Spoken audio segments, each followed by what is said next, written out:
She's just being dramatic again. Those 6 words sliced through the Easter ham-scented air like a carving knife. My mother-in-law didn't even lower her voice when she said it, her eyes rolling skyward as she reached for her wine glass. I felt the familiar sensation of blood rushing to my face while 20 pairs of eyes shifted in my direction. The chandelier light suddenly felt too bright, the formal dining room too small, the holiday too long. "Jennifer always turns everything into such a production," she continued, speaking to my sister-in-law as if I weren't sitting 3 chairs away. "Remember Christmas when she couldn't even handle opening presents without needing to rest?" The worst part wasn't the words themselves. It was how normal they felt, how expected, how everyone at the table seemed to accept this characterization of me without question. My husband Mike stared at his plate, suddenly fascinated by the pattern on his mother's heirloom china. My father-in-law cleared his throat and changed the subject to golf. My sister-in-law Lisa offered a sympathetic smile that somehow felt worse than agreement. And in that moment, something inside me shattered. But what happened next changed everything. Not just that dinner, but my entire relationship with my husband's family.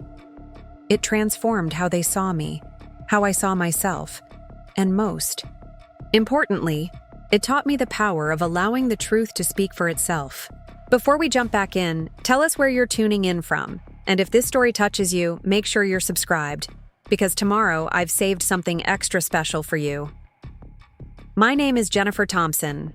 I'm 34 years old, and for the past 2 years, I've been living with an invisible enemy.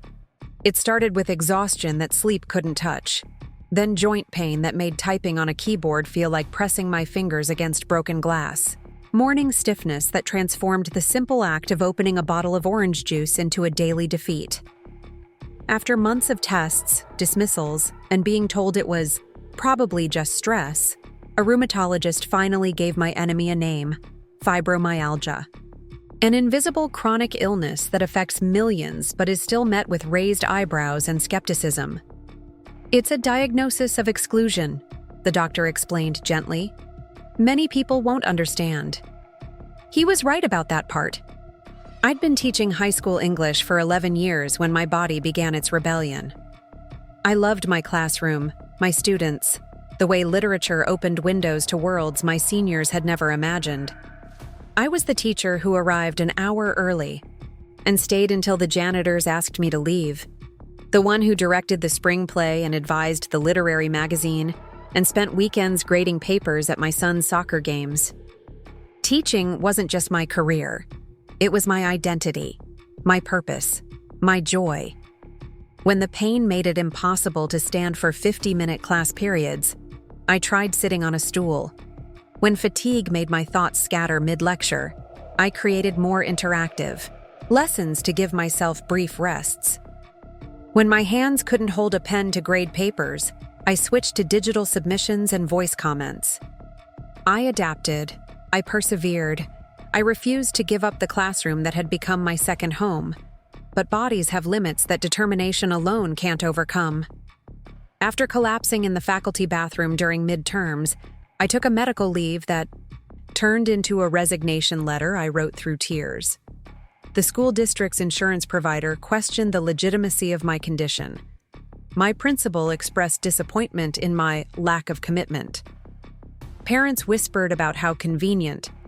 My breakdown coincided with budget cuts and potential layoffs.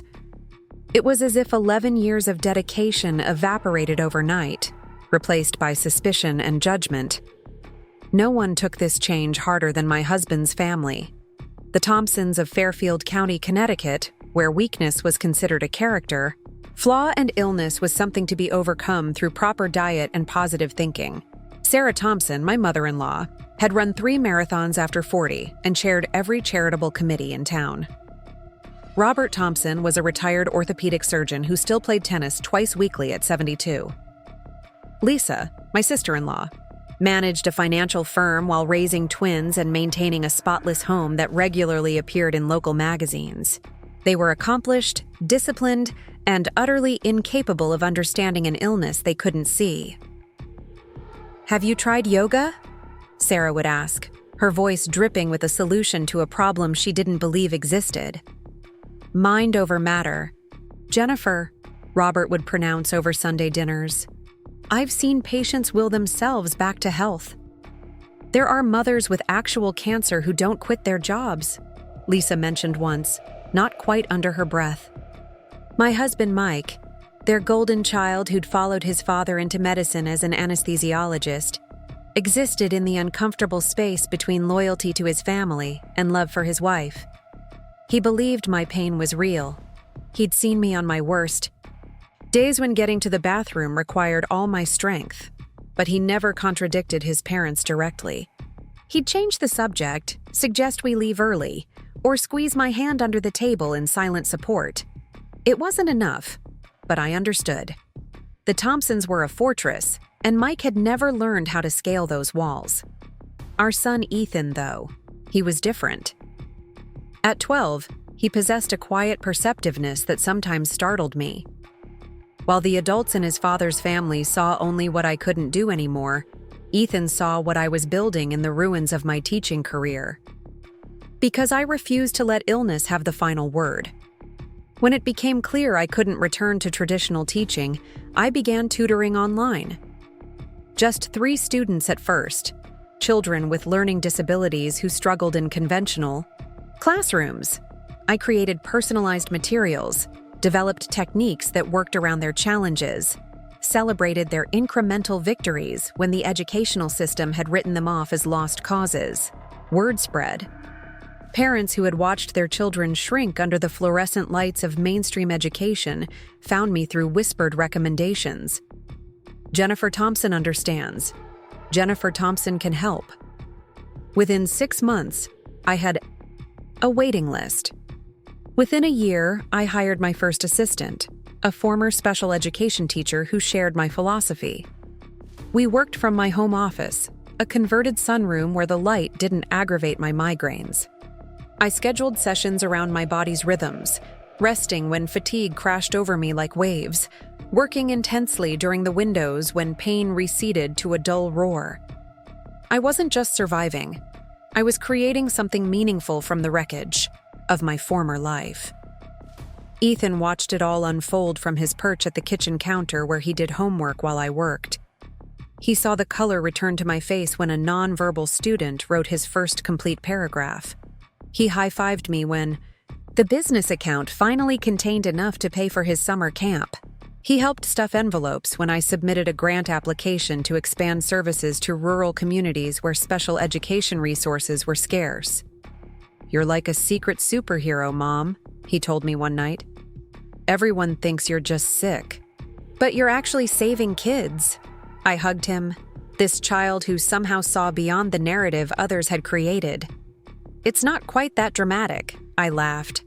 "But it is," he insisted. "You should tell Grandma and Grandpa what you're really doing." I shook my head. "They've made up their minds about me, buddy.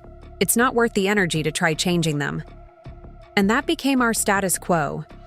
I built my business quietly while my in-laws continued to view me through the lens of what I'd lost rather than what I'd created. At family gatherings, I deflected questions about my health with vague reassurances. I listened to Sarah's pointed comments about people who give up too easily, without correction. I absorbed Lisa's not-so-subtle suggestions for disability lawyers, with polite nods. It wasn't worth the battle. The little energy I had needed to be directed toward things that mattered: my health, my family, my growing business. Then came Easter Sunday, 2023. The invitation arrived via Sarah's preferred method of communication, a formal card with embossed silver lilies, followed by 3 texts requesting immediate RSVP. "The whole family will be there," she wrote. "Even Mike's cousins from Boston. Don't disappoint Ethan by not attending." The timing couldn't have been worse. I was in the middle of launching our rural outreach program, working 14-hour days despite pain that kept me awake at night. The thought of spending hours at the Thompson estate, fielding invasive questions and thinly disguised criticism while maintaining a pleasant facade, made me want to crawl under my weighted blanket and not emerge until Memorial Day. "We should skip it," Mike suggested, watching me wince as I reached for my medication. "Mom will understand." We both knew that wasn't true. Sarah Thompson had never understood a social absence in her life, particularly not one that disrupted her carefully orchestrated family tableau. "I want to go," Ethan said, surprising us both. He rarely showed enthusiasm for Thompson family gatherings, usually preferring to disappear into video games with his cousins at the first opportunity. "You do?" I asked, studying his expression. There was something there, a determination I couldn't quite interpret. He nodded firmly. "It's important this year." So on Easter morning, I woke before dawn to begin the careful orchestration my body now required for special events. Extra medication with bland toast to protect my stomach. A hot shower to loosen stiff joints. Compression garments hidden beneath my floral dress. Makeup carefully applied to disguise dark circles and the pallor of chronic pain. Mike hovered nearby, his concern evident. "We can still cancel," he offered one last time. "It's fine," I assured him, though we both knew it wasn't. "Ethan wants to go." Our son appeared in the doorway then, dressed not in his usual reluctant Sunday attire, but in a button-down shirt I didn't recognize. His hair neatly combed, a backpack slung over one shoulder. "You look handsome," I said, trying to hide my surprise. "New shirt?" "Dad helped me pick it out," he replied, exchanging a glance with Mike I couldn't quite interpret. "Are you ready to go?" The drive to the Thompson estate took 40 minutes, winding through Connecticut's manicured suburbs into the more exclusive enclaves of old money and older trees. Sarah and Robert's home. Preparing and narrating this story took us a lot of time, so if you are enjoying it, subscribe to our channel. It means a lot to us. Now back to the story. Home sat on 3 acres overlooking a private lake, a colonial revival with columns and dormers and gardens that appeared effortlessly perfect thanks to an army of invisible landscapers. Cars already lined the circular driveway. Lisa's Range Rover, Robert's brother's Mercedes, Mike's cousin's assorted luxury vehicles. Mike parked his modest Volvo at the far end, as if even our car understood its place in the Thompson hierarchy. "Remember?" I said to Ethan as we approached the imposing front door. "If I need to step away for a bit, it's not because—" "I know, Mom," he interrupted gently. "You don't have to explain yourself to me." Something in his tone made me look at him more closely.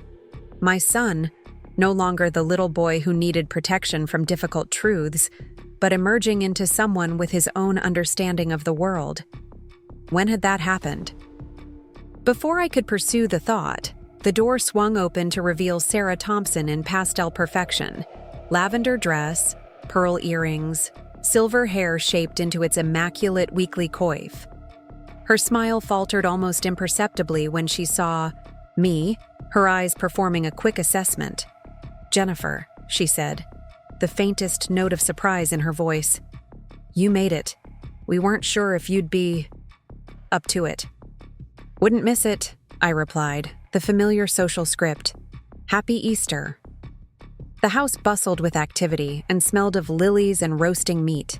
23 Thompsons and their adjacent relations filled the formal living room with conversations about vacation properties and private school acceptances and the inadequacies of their household staff. I navigated the crowd carefully, accepting air kisses and deflecting direct questions about my health with practiced vagueness. "Jennifer, you're actually here," Lisa called from across the room, martini in hand, though it wasn't yet noon. "We had a bet going on whether you'd cancel last minute." "Never bet against me," I replied, with a lightness I didn't feel, accepting the too-tight hug that smelled of expensive perfume and judgment. Mike was quickly absorbed into a conversation with his father and uncles about hospital politics. Ethan, instead of disappearing with his cousins, stayed unusually close to my side, watching the room with an intensity that seemed beyond his 12 years. "Why don't you go find Jacob and Emma?" I suggested, naming his cousins. I'm sure they're around somewhere. I'm good here, he said firmly. The annual egg hunt for the younger children, overseen by Sarah with military precision. Mimosas and Bloody Marys served by the housekeeper in crystal glasses. Family photos arranged by height. On the back terrace, the choreography of Thompson gatherings never varied, and I moved through it on autopilot, conserving energy for the main event, dinner. The dining room gleamed with Sarah's seasonal transformation. Table extended to seat 24, heirloom. China and silver polished to perfection, place cards calligraphed by the local stationer. Mike and I were seated near the middle of the table, far from the power positions at either end occupied by Robert and Sarah, but not relegated to the children's section, where the college-aged cousins clustered. Jennifer, between Lisa and Dee. Aunt Margaret, Sarah directed, pointing to my assigned place. Ethan with the younger children at the side table. Actually, Ethan spoke up with unexpected assertion, I'd prefer to sit with Mom and Dad today. Sarah blinked, momentarily, thrown off script. Well, there isn't a place setting. I can make room, Mike's cousin James offered, already shifting his chair to create space beside me. No problem. Sarah's lips thinned almost imperceptibly, but she nodded. Very well. Barbara, please bring another place setting. Ethan took his improvised seat with a quiet thank you to James, placing his backpack carefully beside his chair, rather than leaving it in the hallway with the other children's belongings. Again, that uncharacteristic behavior registered.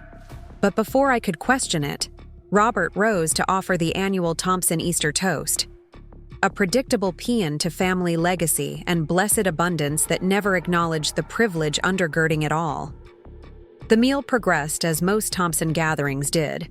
Excellent food served on exquisite dishware, conversations that floated above anything substantive, performances of perfect lives carefully staged for internal audience approval.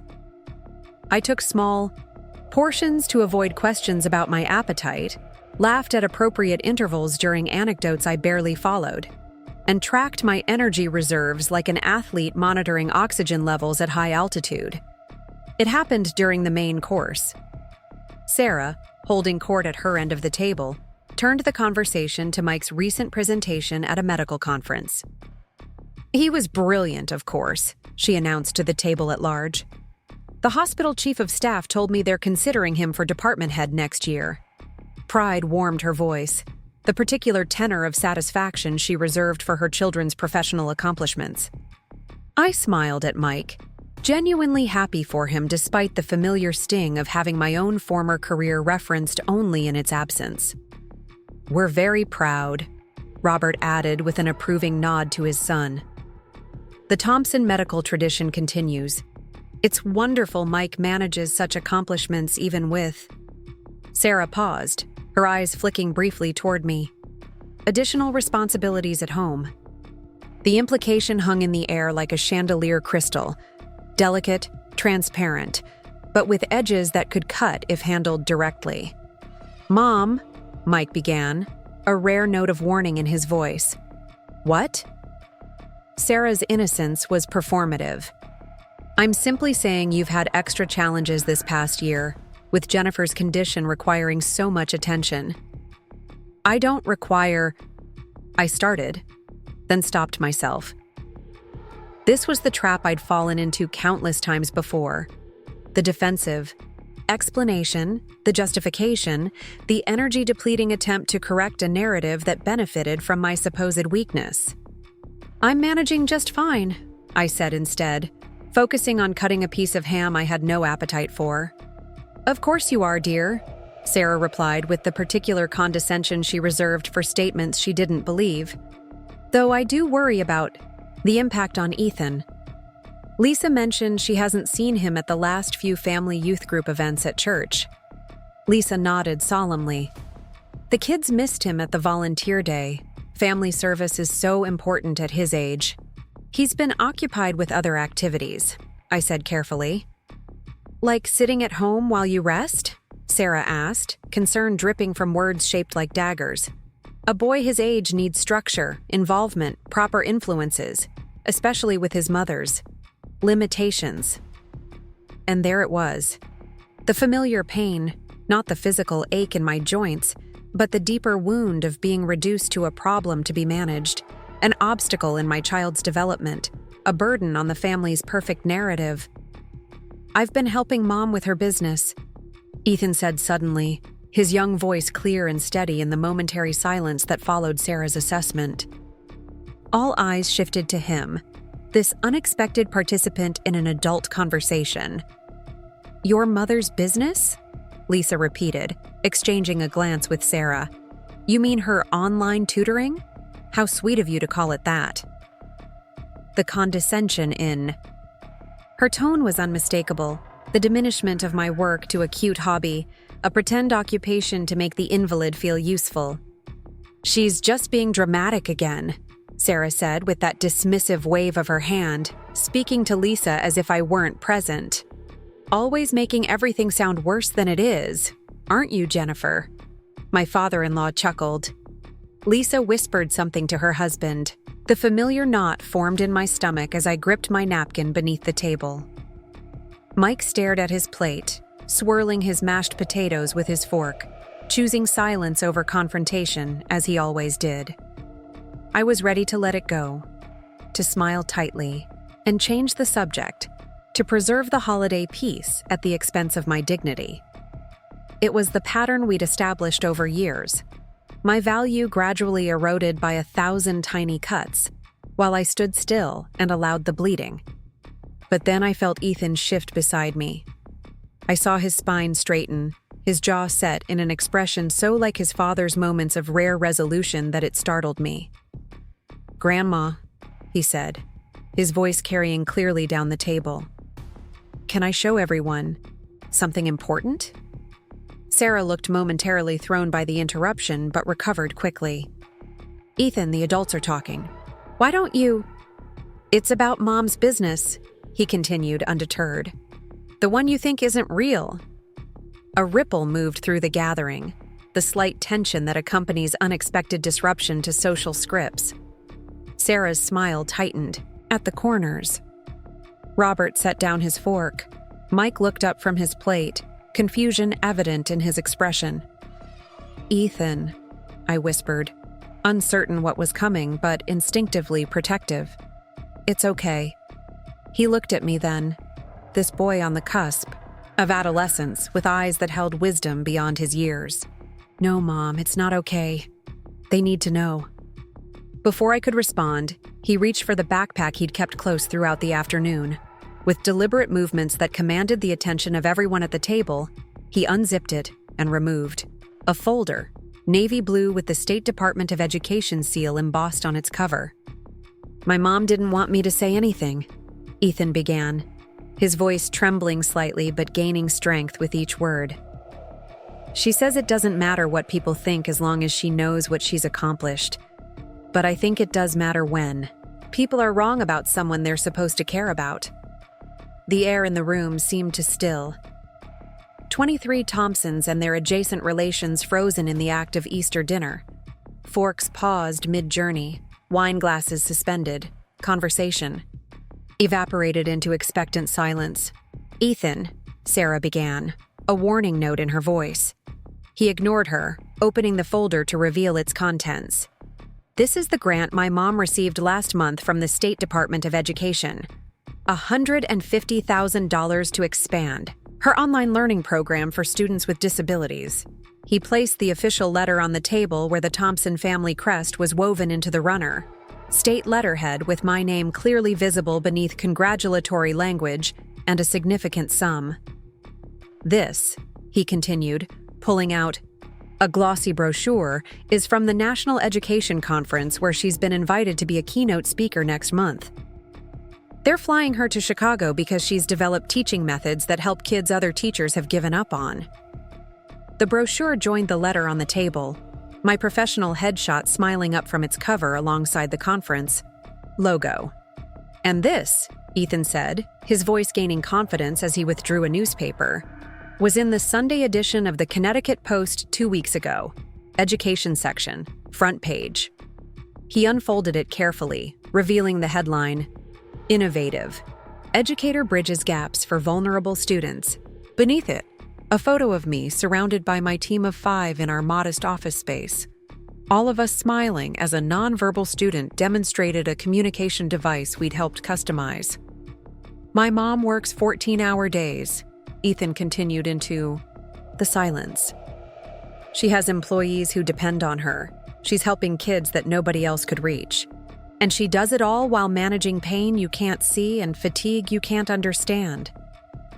His voice cracked slightly on the last words, emotion finally breaking through his composure. So she's not being dramatic. She's being brave. And I missed those youth group events because I was helping her prepare presentation materials for the grant committee, not because I was sitting at home while she rests. The silence that followed was absolute. Not the awkward pause of social discomfort, but the weighted silence of collective recalibration. 23 minds simultaneously confronting the gap between assumption and reality.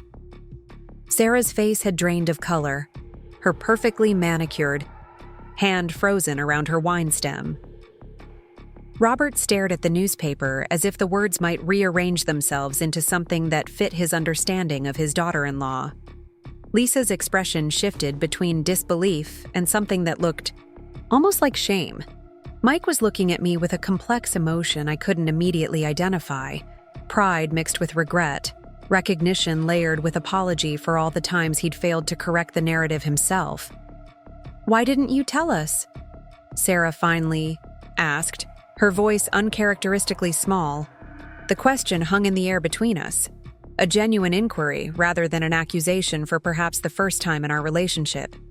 I could have answered with anger, with the accumulated hurt of years being underestimated and dismissed.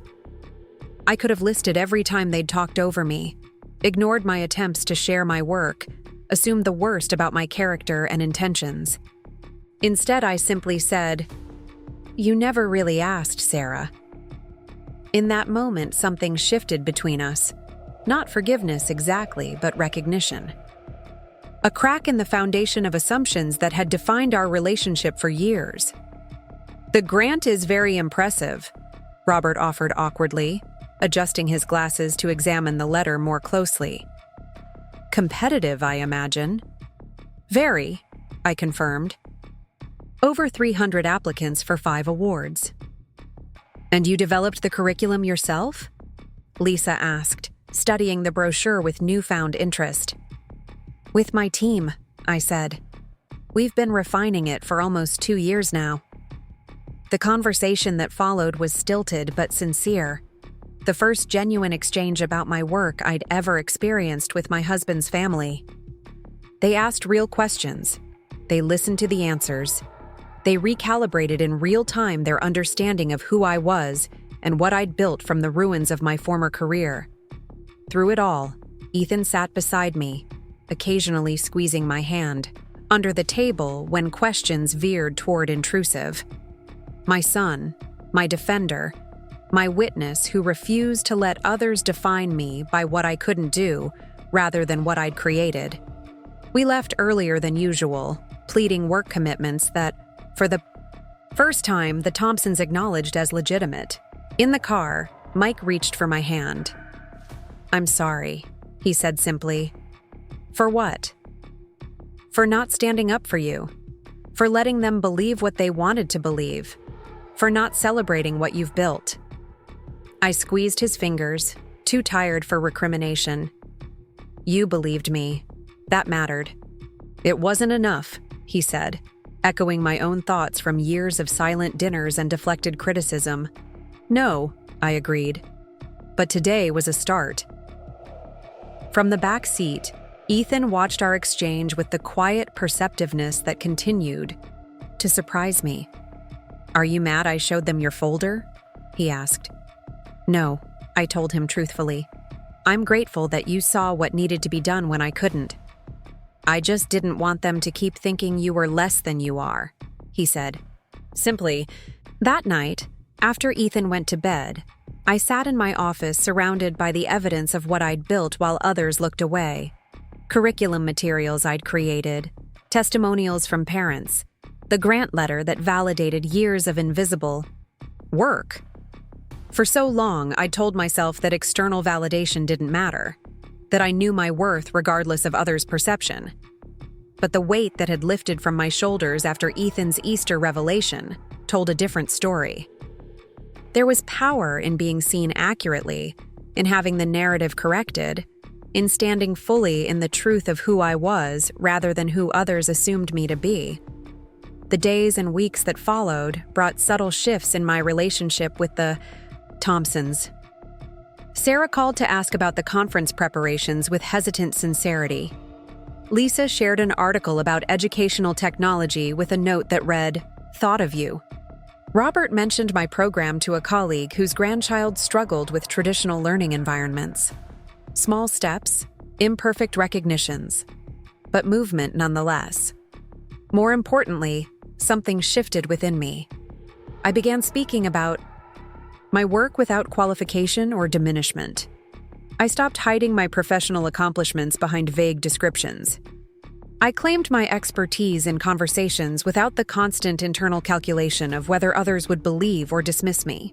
I stopped accommodating the narrative others had created, and instead simply lived my truth loudly enough that it became impossible to ignore. So if you're watching this and feeling unseen, if the people in your life have decided who you are without bothering to discover who you've become, remember that your worth isn't measured by others' perception. The work you do in silence still matters. The strength it takes to continue creating while others dismiss you is real. But also remember that sometimes the most powerful response to misperception isn't endless explanation or defensive justification. Sometimes it's simply allowing the evidence of your worth to speak for itself, whether that revelation comes through your own voice or the voice of someone who truly sees you. The moment when others finally recognize what was in front of them all along. That silence, that recalibration, that shift in understanding. That's not just vindication. That's freedom. The weeks following that Easter dinner unfolded like the slow turning of a heavy page. I returned to work with renewed energy, no longer carrying the invisible weight of others' misconceptions on my shoulders. The conference preparations consumed most of my waking hours, finalizing the presentation, coordinating with my team, arranging accommodations that would accommodate my health needs without drawing attention to them. Mike became my unexpected ally in ways he hadn't been before. He cleared his schedule to drive me to meetings when fatigue made driving unsafe. He learned to recognize the subtle signs of an impending flare and quietly adjusted our home routine without making me ask. Most surprisingly, he began speaking about my work with pride when colleagues asked about his family. No longer the vague references to Jennifer's tutoring, but specific acknowledgement of the educational program I'd built. My wife's presenting at the National Education Conference next month. I overheard him telling a coworker on the phone one evening. She developed an online learning approach for students with disabilities that's getting significant attention. The warmth that spread through me had nothing to do with the heated blanket draped across my lap, and everything to do with being seen accurately by the person whose opinion mattered most. Ethan, for his part, seemed both relieved and emboldened by his Easter stand. He began inviting friends over after school to show them my office setup, introducing me with casual pride as my mom who runs an education company. When a school assignment asked students to write about someone they admired, he chose me. Not despite my illness, but because of how I'd refused to let it define my possibilities. "Mom, can I interview you for my essay?" he asked one evening, digital recorder in hand. "I need to ask about the obstacles you overcame to start your business." As I answered his thoughtfully prepared questions, I realized how rarely I'd allowed myself to acknowledge the magnitude of what I'd built from the wreckage of my teaching career. I'd been so focused on proving my worth to others that I'd never fully celebrated it myself. Then came the phone call from Sarah. It arrived on a Tuesday afternoon 3 weeks after Easter. I was reviewing curriculum materials with my lead instructor when my phone lit up with my mother-in-law's name. a rare enough occurrence that it momentarily startled me. "Should I give you some privacy?" Amy, my colleague, asked. I hesitated, then nodded. "I'll just be a few minutes." "Jennifer," Sarah's voice held an unfamiliar note when I answered, not the crisp efficiency of holiday planning or the honeyed condescension I'd grown accustomed to. Something more tentative. "I hope I'm not interrupting your work." The acknowledgement that I had work that could be interrupted was so novel that it momentarily left me speechless. "Not at all," I recovered. "We were just finishing up." Good. A pause expanded between us, filled with the weightless tension of unspoken history. "I was wondering if perhaps we might meet for lunch later this week. There's something I'd like to discuss with you." Another pause. Then she added, "Just the two of us." In the 11 years I'd been married to Mike, Sarah Thompson had never once invited me to a meal without the buffer of family present. Our relationship existed within the carefully controlled environment of group gatherings, where personal conversations could be avoided through strategic seating arrangements and well-timed interruptions. "Is everything all right?" I asked, trying to identify the emotion beneath her carefully modulated tone. "Yes, of course," she replied quickly. "It's nothing concerning, just something I'd prefer to discuss in person." Curiosity overrode caution. "Thursday would work for me, around noon?" "Perfect. The club at noon. I'll make a reservation." The club, of course. Sarah's natural habitat. The country club where she'd reigned as social committee chair for 15 years, where the staff knew her wine preference and seating requirements without asking, where her social capital was quite literally banked, through membership dues that exceeded most people's monthly mortgage payments. "Looking forward to it," I lied politely. When Thursday arrived, I approached the imposing colonial structure of the Fairfield Country Club with the familiar apprehension that accompanied all Thompson-related encounters. I'd chosen my outfit with strategic precision, professional, enough to command respect, but not so formal as to suggest I was trying too hard. My hair was swept into a simple updo that hid how thin it had become from medication side effects. My makeup concealed the worst of the fatigue shadows, but stopped, short of suggesting robust health I didn't possess. The maitre d' recognized me as I entered, not as a member but as an extension of the Thompson dynasty. "Mrs. Thompson, welcome. Mrs. Thompson Sr. is already seated on the terrace. Even here, I existed primarily in relation to others. Not Jennifer the educator, the business owner, the grant recipient. Just the younger Mrs. Thompson, an appendage to a family name I hadn't been born to." Sarah sat at her usual table overlooking the meticulously manicured golf course, a glass of sparkling water with precisely 3 lemon slices already placed at my setting. She rose slightly as I approached, an uncharacteristic gesture of respect that immediately put me on alert. "Jennifer, thank you for coming." She gestured to the chair across from her. "You look well." The standard greeting, though today it lacked the subtle undercurrent of doubt that usually accompanied it. The silent question of whether my wellness was performance or reality. "Thank you for the invitation," I replied, settling carefully into the chair. It was unexpected.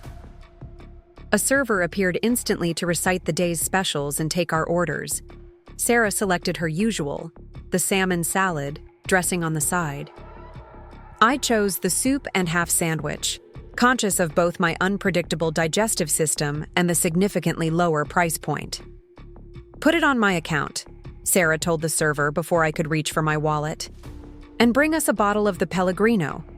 We sat in uncomfortable silence after the server departed, 2 women connected by marriage but separated by years of misunderstanding.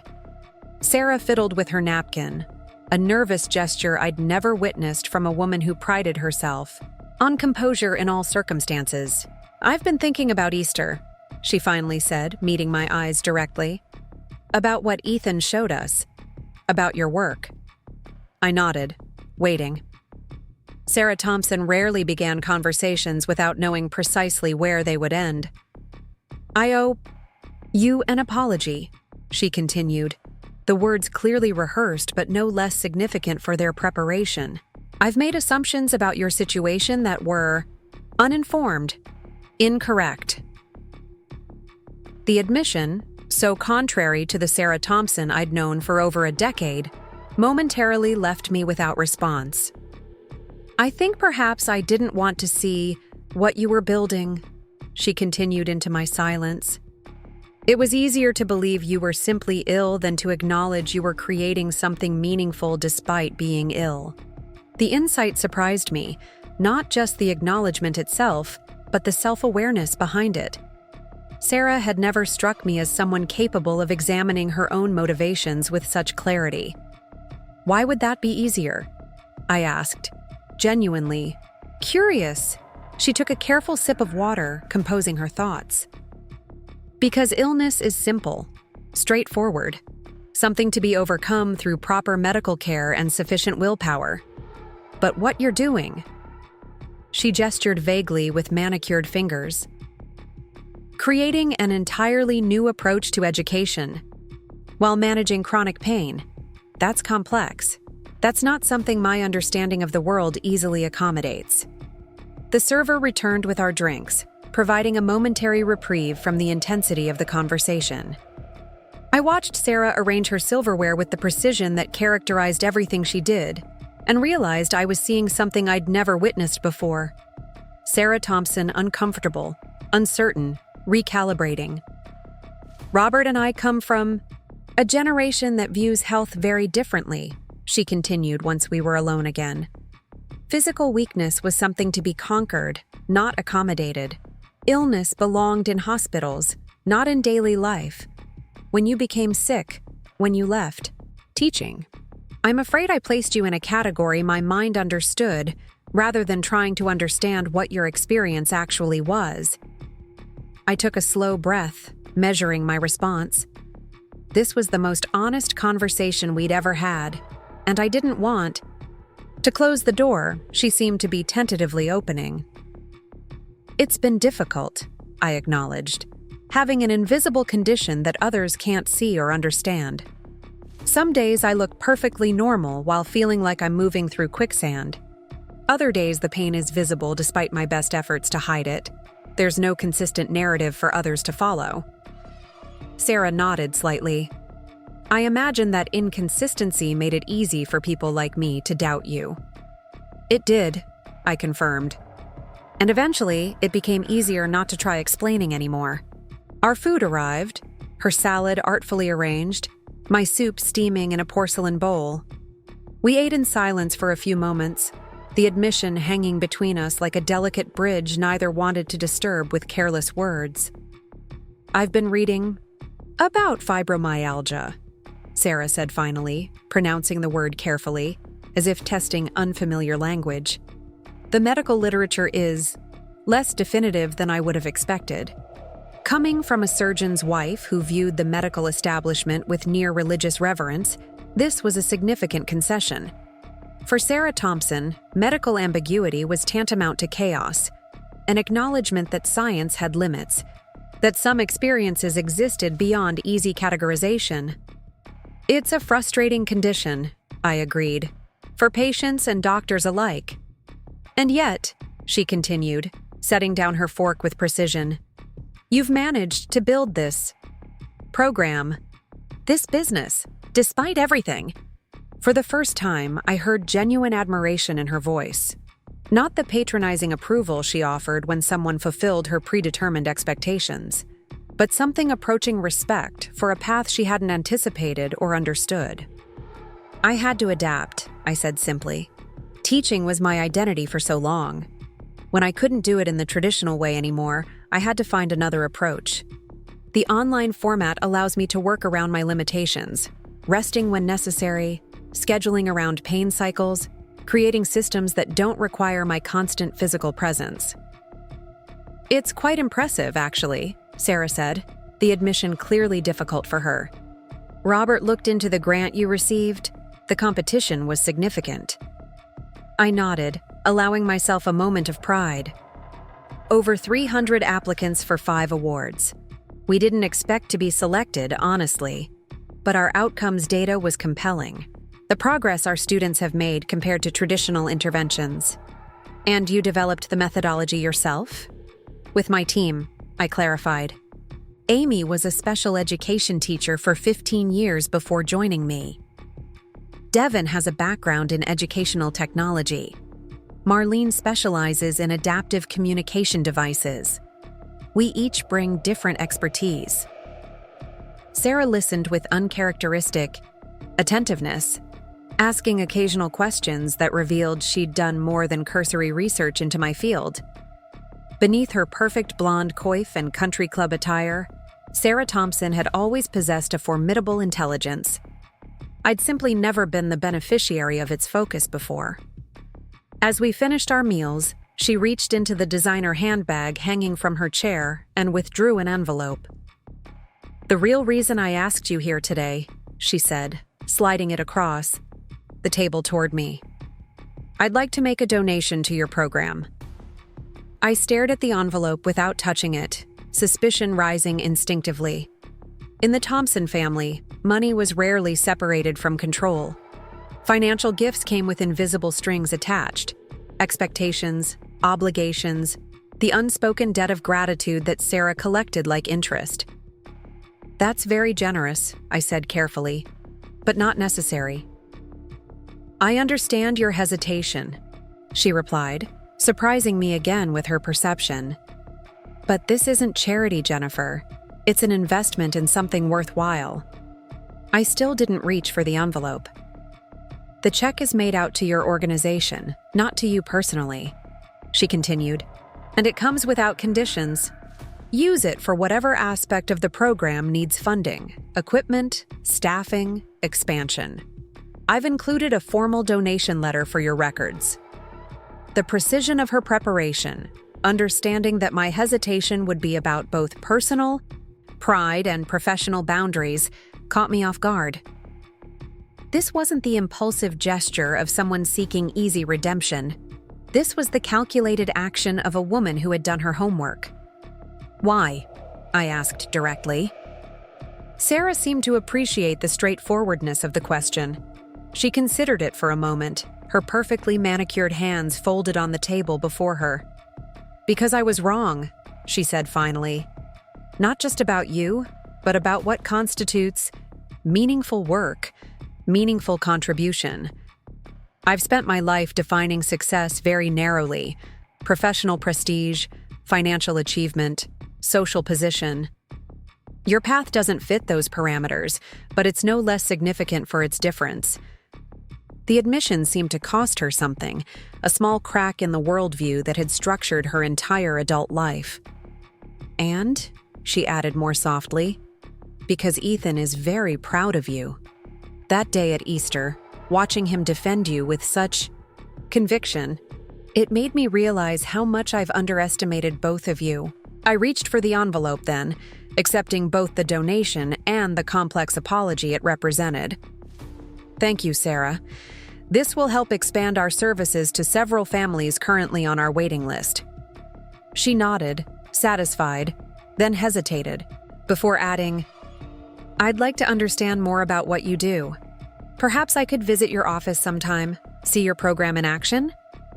The invitation to my professional world, so long dismissed as fantasy or exaggeration, felt like the more significant gift.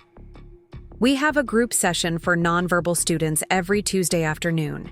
You'd be welcome to observe if you'd like." Something shifted in her expression, a subtle relaxation around the eyes, a slight softening of her perpetually perfect posture. Not quite warmth, but perhaps the potential for it. "I'd like that," she said simply. As we prepared to leave, Sarah reached across the table and briefly touched my hand, a gesture so out of character that it momentarily startled me.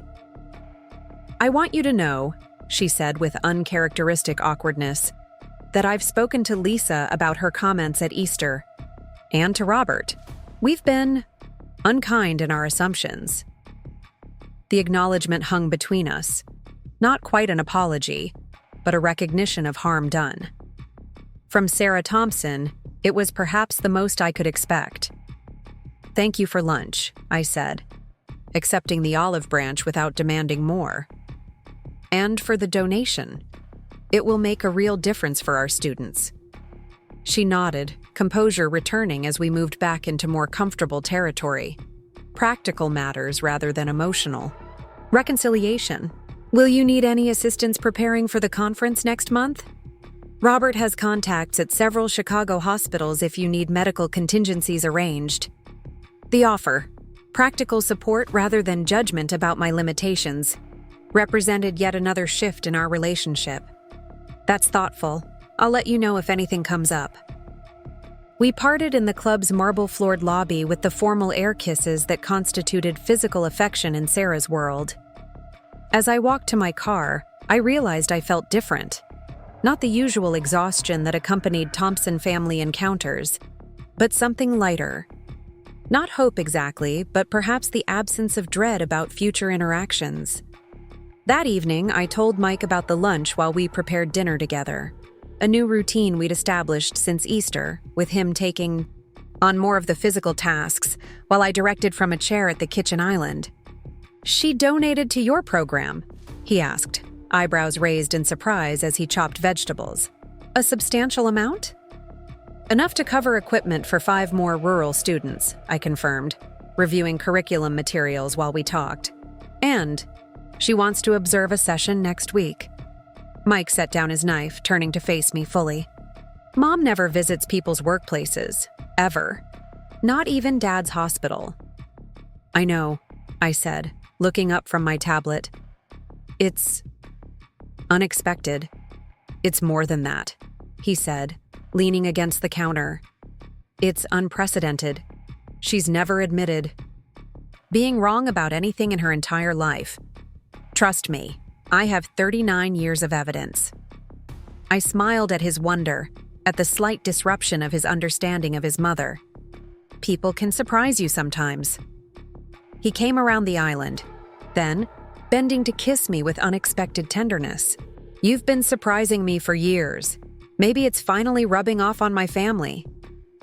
Ethan wandered into the kitchen, homework complete, drawn by the sounds of dinner preparation. "What's Dad talking about?" "Grandma had lunch with Mom today," Mike explained, returning to his vegetable chopping. "And she's going to visit Mom's office next week." Ethan's eyebrows shot up in an expression so like his father's that it momentarily took my breath away. "Seriously? Grandma Sarah is coming. To see where you work?" "Tuesday afternoon," I confirmed, "for the AAC group session."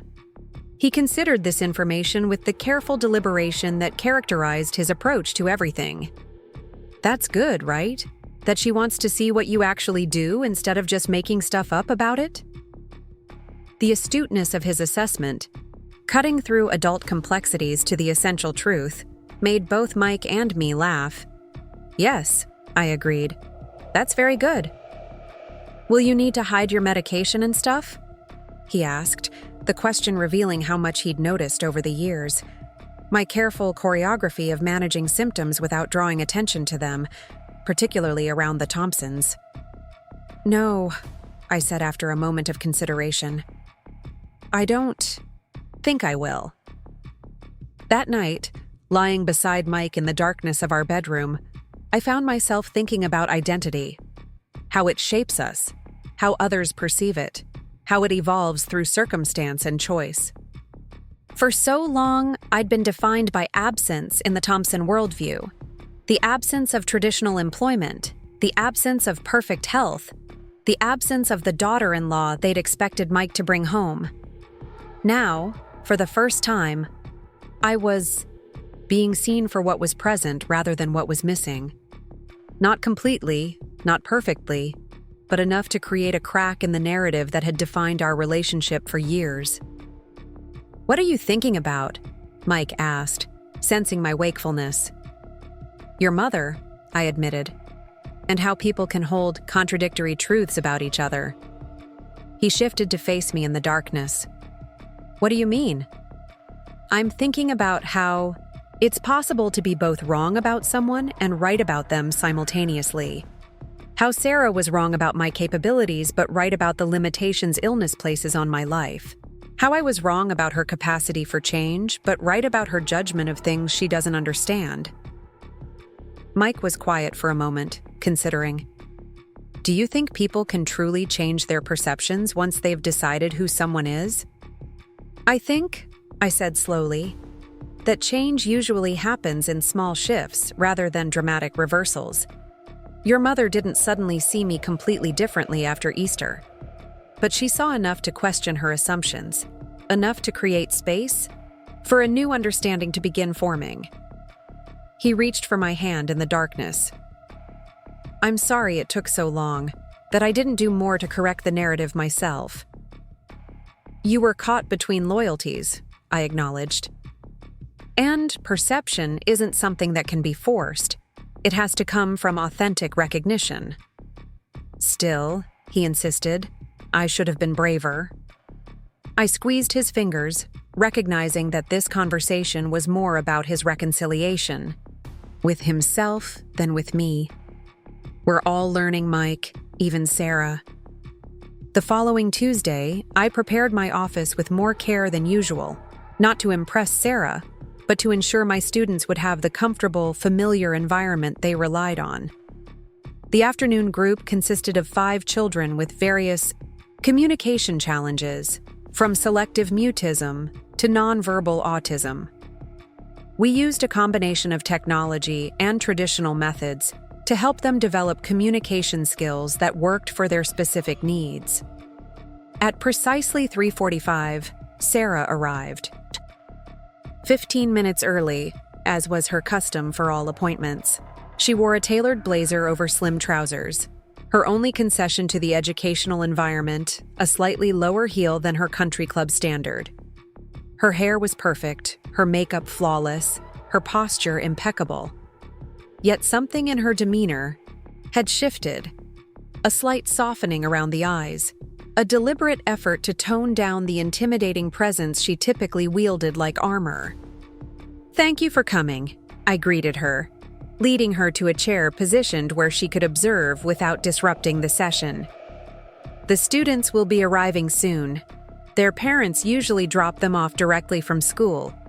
Sarah nodded, taking in the office space with careful attention.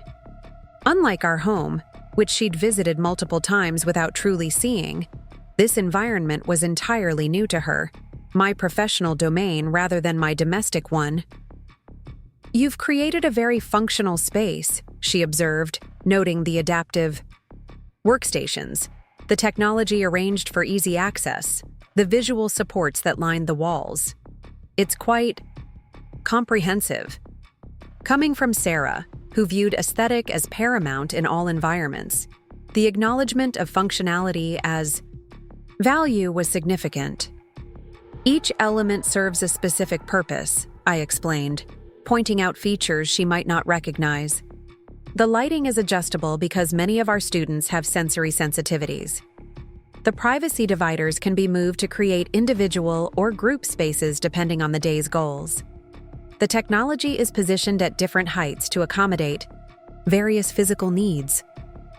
Sarah listened with genuine attention, asking occasional questions that revealed both her ignorance of special education practices and her desire to understand. The vulnerability of her curiosity, allowing herself to be the unknowledgeable one in the room, represented yet another shift in our dynamic. As the students began arriving, I introduced Sarah simply as Mrs. Thompson, who's visiting today, to learn about our program.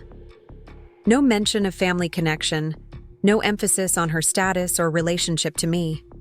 Here, in this space, she was merely an observer in a world where I was the authority. For the next hour, she watched as we guided our students through exercises designed to build their communication confidence. Sophia, who hadn't spoken outside her home for 3 years, using an iPad app to lead a group activity. Marcus, diagnosed with severe autism at age 2, forming complete sentences through a combination of picture cards and voice output device. Elena, whose traumatic brain injury had robbed her of verbal speech, writing increasingly complex thoughts on a specialized keyboard. Throughout the session, I was acutely aware of Sarah's presence, but refused to perform for her benefit. This wasn't a demonstration designed to prove my worth or validate my work. This was simply Tuesday afternoon, one of dozens of sessions that occurred whether witnessed or not. When the hour ended and parents began arriving for pickup, I watched. Sarah engaged briefly with Marcus's mother, a woman whose exhaustion was visible in the dark circles beneath her eyes and the slight slump of her shoulders. "Your son made remarkable progress today," I overheard Sarah telling her. The sentence he constructed about the science experiment was quite sophisticated. The woman's face brightened with surprised pleasure. "Did he really? That's wonderful. He's been so interested in chemistry lately, but we haven't been able to follow much of what he's trying to communicate about it." "Jennifer has the video recorded," Sarah informed her with unexpected thoughtfulness. "Perhaps she can share it with you." I caught Sarah's eye across the room, acknowledging her perceptiveness with a slight nod. She'd recognized something I sometimes forgot in my focus on educational outcomes: the profound gift of allowing parents to witness their children's capabilities, to see beyond diagnosis to possibility. After all the students had departed, Sarah remained seated, her hands folded neatly in her lap, her expression contemplative. "That was enlightening," she said finally. "In what way?" I asked, beginning the process of organizing materials for the next day's sessions. She considered her response carefully. "I think I've never fully understood the difference between education and accommodation. I've always viewed special education as a lesser version of standard teaching. Simplified. Content, reduced expectations. But what you're doing is neither simplified nor reduced. It's reconfigured, reimagined to meet students where they are without limiting where they might go." The insight surprised me. Not just its accuracy, but the depth of observation it revealed. Sarah Thompson had watched, not just with her eyes, but with her mind. "That's exactly the philosophy behind our approach," I confirmed. "Different paths to the same destination? Rather like your own career trajectory," she observed, with unexpected perceptiveness. "Different path, same destination. Meaningful education." I paused in my organization, struck by the parallel I'd never consciously identified. "I suppose that's true?" Sarah stood then, smoothing her already perfect trousers with practiced hands. "I won't take more of your time today, but I'd like to come again if that would be permitted. Perhaps to observe one of your individual sessions." The request, so counter to the Sarah Thompson I'd known for years, momentarily left me without response. This woman who had dismissed my work as fantasy or exaggeration now wanted to witness more of it, to understand it more deeply. "Of course," I said finally. "You're welcome any time. Just let me know when you'd like to come." She nodded, gathering her handbag with the precise movements that characterized everything she did. At the door, she paused, turning back with uncharacteristic hesitation. "Jennifer," she began, then seemed to reconsider her words. "Thank you for allowing me to observe today. It was educational in more ways than you might realize." After she departed, I sat in my office chair, trying to process the subtle but significant shifts occurring in our relationship. Not friendship, not yet true family connection, but something evolving beyond the cold tolerance that had characterized our interactions for years. That evening, when I returned home, I found a large delivery box waiting on our front porch. Inside was a state-of-the-art adaptive communication device, the exact model I'd mentioned wanting for our program, but hadn't yet secured funding to purchase. A handwritten note accompanied it, the elegant script immediately identifiable as Sarah's. "For your students. No acknowledgement necessary. ST." The gesture, practical rather than performative, supportive rather than controlling, represented yet another small shift in our complex relationship. Not dramatic reconciliation, not complete understanding, but movement towards something less brittle than what had existed before. When I showed it to Mike, he shook his head in amazement. "Who is this woman, and what has she done with my mother?" I laughed.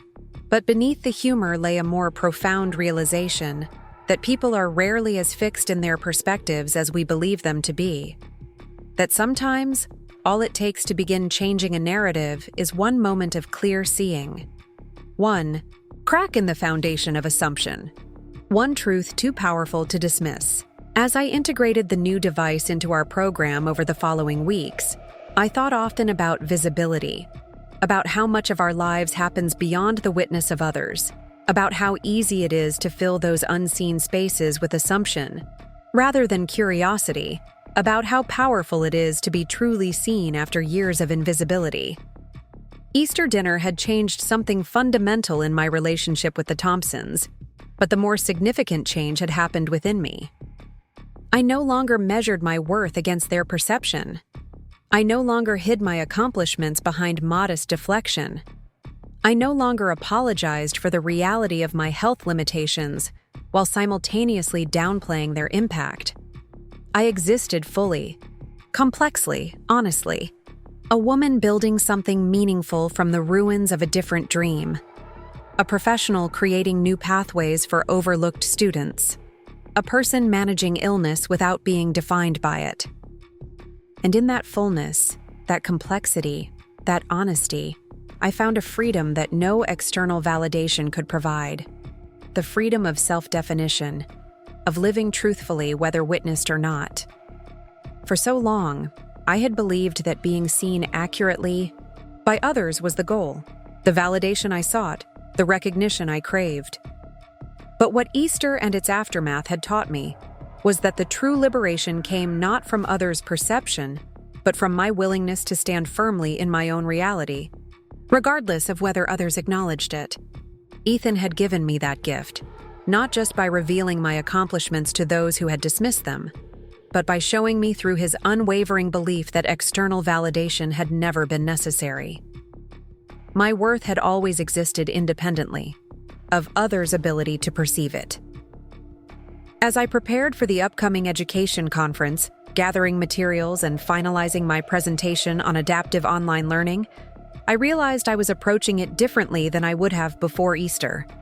Not as an opportunity to prove my legitimacy to a world that questioned it, but as a chance to share methodologies that might help other educators reach students who had been overlooked.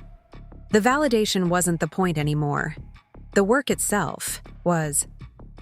And in that shift, from seeking recognition to offering contribution, I found a confidence that no amount of external approval could provide. The Chicago skyline stretched before me through the hotel window, a forest of steel and glass catching the morning light. I stood motionless, coffee cooling in my hands, taking in the enormity of the day ahead. In 3 hours, I would stand before hundreds of education professionals as a keynote speaker at the National Education Conference. My name was printed in the program. My biography included phrases like innovative methodology and pioneering approach. My presentation slides waited on my laptop, reviewed countless times during sleepless nights. Yet, despite the external validation, the grant, the invitation, the professional recognition, a small voice still whispered doubts in the cadence of my mother-in-law's crisp Connecticut accent. Who are you to speak as an authority? What makes your approach worthy of this platform? Aren't you just a failed classroom teacher playing at significance? I set down my coffee, squared my shoulders, and faced my reflection in the mirror. The kaki woman looking back at me appeared professional, composed.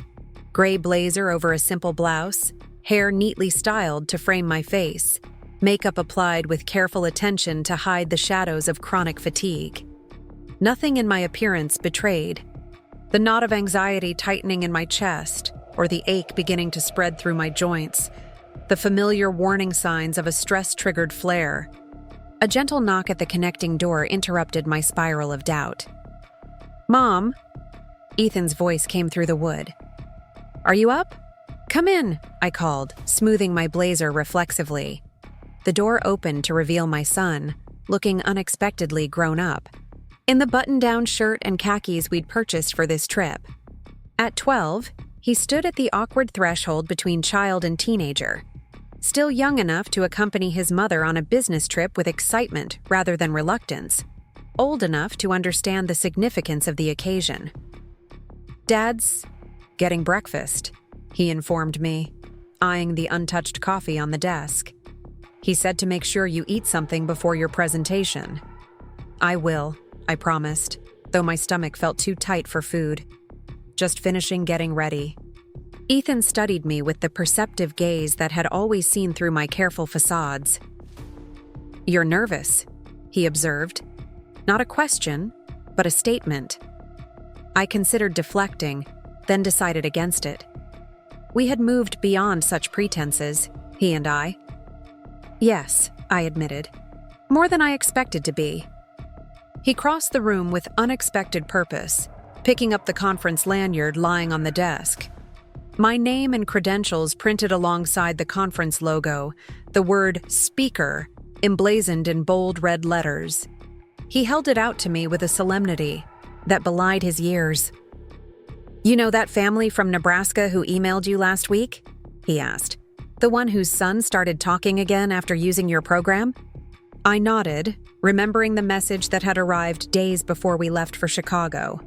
A mother's tearful gratitude captured in hastily typed paragraphs, describing her 9-year-old's first full sentences in 3 years. "And those twins in Florida who finally passed their state tests?" Again, I nodded. "And Marcus, who can tell his mom about chemistry now?"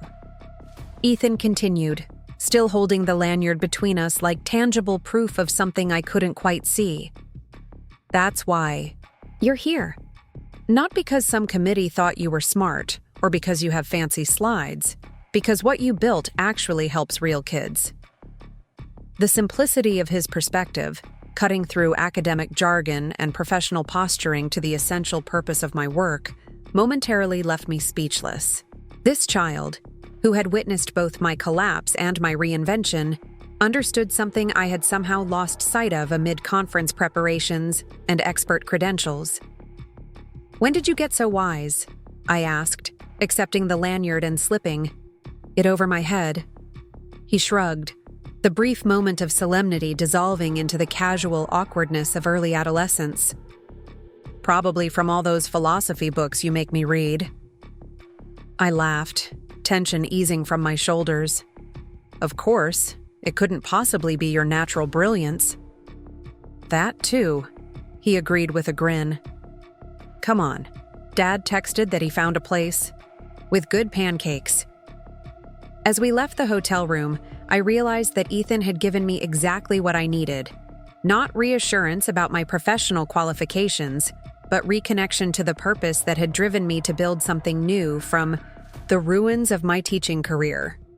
Not validation of my expertise, but reminder of its impact. Mike was waiting in the hotel lobby, scrolling through his phone with the nervous energy of someone experiencing an unfamiliar role reversal. For years, I had been the one accompanying him to medical conferences, sitting quietly in audiences, while he presented research, navigating the unfamiliar terrain of professional support spouse. Now he stood in my territory, uncertain of the rules but determined to play his part well. "There you are," he said, looking up with relief. "The restaurant is just around the corner." Ethan approved the menu.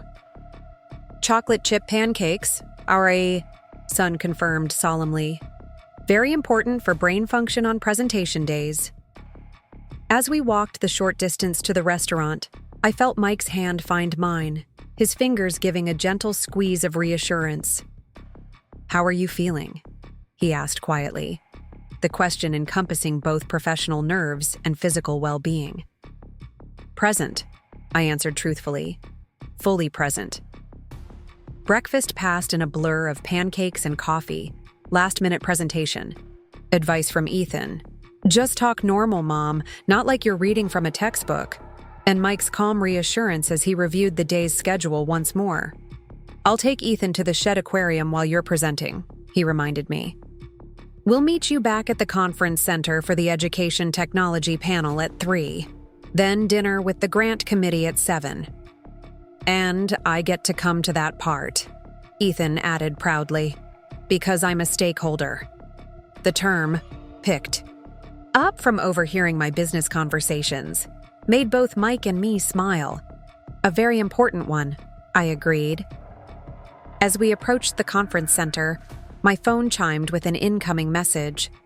I glanced at the screen, expecting a last-minute question from Amy or Devin, who were managing the office in my absence. Instead, I saw Sarah Thompson's name. Wishing you clarity and confidence today. You've earned this platform. Sarah. The message, so different from the dismissive attitude that had characterized our relationship for years, momentarily stopped. Me on the sidewalk. Mike, noticing my hesitation, glanced over my shoulder at the screen.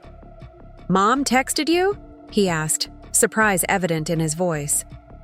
"Apparently," I replied, still processing the unexpected support. Mike shook his head slightly. Easter really did change something, didn't it? "It's a beginning," I said carefully, unwilling to overstate the transformation. Sarah and I had a decade of misunderstanding to navigate. One dinner revelation and a supportive text message didn't erase that history, but they created space for something different to grow in its place. I tucked my phone away as we reached the conference center entrance. Time to focus. The next 2 hours passed in a whirlwind of technical checks, introductions to conference, organizers, and last-minute adjustments to my presentation materials. Mike and Ethan remained supportive presences until the final minutes before I was scheduled to speak, when they prepared to depart for their aquarium excursion. "Knock 'em dead, Mom," Ethan said with the cheerful confidence of someone who had never questioned my capabilities. Mike kissed me lightly, professional boundaries maintained in the public setting. "You've got this," he murmured. "Just be yourself." As they disappeared through the conference center doors, I found myself standing alone in the speaker preparation room, surrounded by education professionals with longer CVs and more traditional credentials. A woman from Stanford discussed neurodevelopmental approaches with a man from Johns Hopkins. A published author arranged her books on a display table. A department chair from Columbia reviewed her notes with practiced nonchalance. The old doubts threatened to resurface. The whispered questions about legitimacy, about worthiness, about belonging in these rarefied professional circles after my unceremonious exit from traditional teaching. But beneath them, stronger and more insistent, came Ethan's simple reminder. What you built actually helps real kids. That was enough. That had always been enough. When the conference moderator appeared to escort me to the main hall, I followed with calm confidence, no longer performing authority, but simply embodying it. This wasn't about proving my worth to skeptics. This was about sharing methodologies that might help other educators reach students who had been overlooked. The auditorium lights dimmed as I was introduced. My biography read to an audience of hundreds. I stepped to the podium, adjusted the microphone, and looked out at the sea of attentive faces. Education, I began, has traditionally been designed for students who can adapt to the system, rather than adapting the system to students who learn differently. For the next 45 minutes, I shared the journey that had led me from traditional classroom teaching to developing an adaptive online program for students with special needs. I didn't hide the personal catalyst, my diagnosis and departure from public school teaching, but I didn't center it either. This wasn't a story of personal triumph over adversity.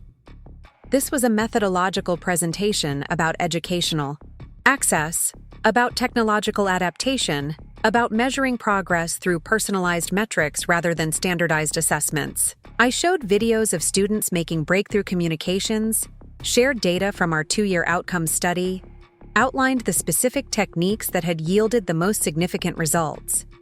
Throughout, I felt a quiet certainty that had nothing to do with external validation and everything to do with the substance of the work itself. When the presentation concluded, the applause was gratifying, but secondary to the forest of hands that rose for the question period. Educators seeking specific information, asking for methodological details, requesting access to curriculum materials, not curiosity about my personal journey, but professional interest in the approach I'd developed. Not sympathy for limitations overcome, but engagement with possibilities created. As the session ended and attendees surrounded the podium with follow-up questions and business cards, I caught sight of a familiar figure standing at the back of the auditorium. Mike, who should have been midway through a beluga whale exhibit by now, watching from the doorway with unmistakable pride in his expression. I gestured slightly, a silent question across the crowded room. He held up his phone, mouthed, "Ethan insisted," and I understood.